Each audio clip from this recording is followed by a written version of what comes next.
He said, during Hajj, while my father was walking from Muzdalifah to Mina, where he was hit by a wheelchair. His right leg was slightly injured and there were bleeding. My question is, since it was an accident due to some other's mistake, and not due to any mistake made by me, whether intentionally or unintentionally, do I still have to pay fidyah?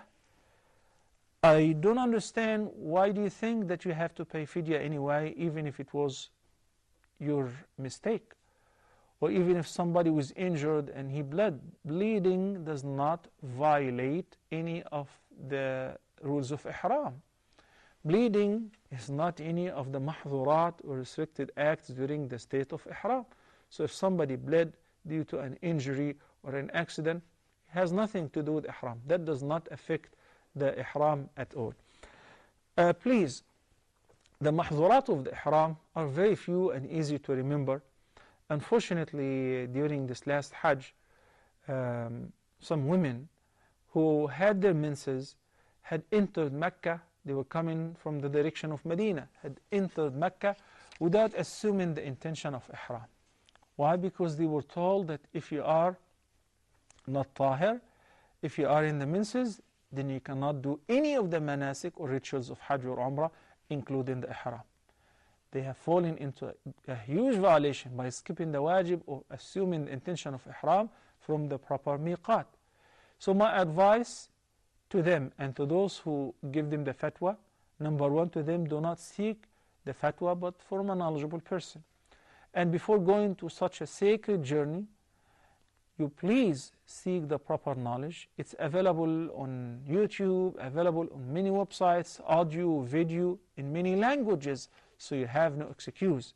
In the past and until 10 years ago, people used to go and had no resources or any source of information to find out what am I supposed to do and whether this is right or wrong.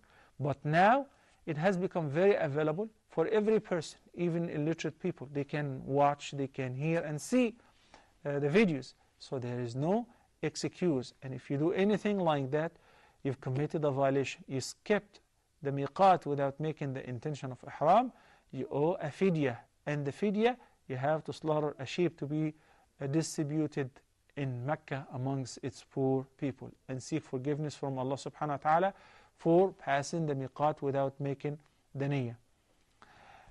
I mentioned this, by the way, since the first one did not owe any fidyah, but people contemplated the idea that fidyah, I have to give fidyah, I have to give fidyah, even without being in need to give fidyah. And that's why right after Hajj, we have people who come and ask, Sheikh, I would like to give a fidyah, 2 or 3. I say, what for?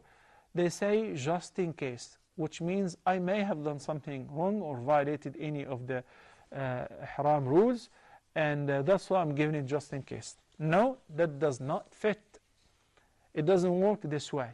In Islam, any act of worship you do it, it is preceded by intention. You know for sure what do you do it for. You can give in a charity, voluntary charity, as much as you want. You can give 10 sheep, you can slaughter many cows, but to say just in case, it does not fit anywhere. So one has to be careful in this regard. And please, prior to going for Hajj, study. It's an hour show or 2-hour show. If you watch it several times, you'll be fully aware of the Hajj, its requirements and its restrictions.